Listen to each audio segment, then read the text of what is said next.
Welcome to Kenton Teaches. Enjoy the video. In this video, I will explain how to make cheesecake step by step. First, let's prepare the crust. You'll need to combine 1 1/2 cups of graham cracker crumbs with 1/4 cup of sugar. Then, mix in 6 tablespoons of melted unsalted butter until everything is well combined. Finally, press this mixture firmly into the bottom of a 9-inch springform pan. This creates a perfect base for your delicious cheesecake. Next, we'll prepare the rich and creamy filling. Start by beating 24 ounces of softened cream cheese until it's completely smooth and lump-free. Gradually add 1 cup of granulated sugar and 2 teaspoons of vanilla extract, mixing until just combined.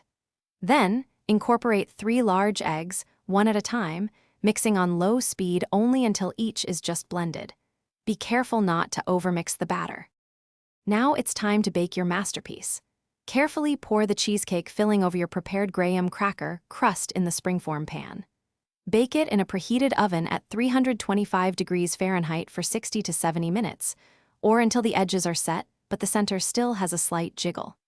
After baking, turn off the oven, prop the door ajar, and let it cool slowly for 1 hour before refrigerating. The final step is the hardest: waiting. Refrigerate your cheesecake for at least 4 hours, but for the best texture, let it chill overnight. Once fully chilled, carefully remove it from the springform pan. You can garnish it with fresh berries, a fruit compote, or a drizzle of chocolate sauce before serving. It's truly a delightful dessert.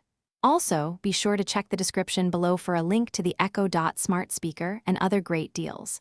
Enjoy your homemade cheesecake. Thanks for watching. Please subscribe if this video was helpful.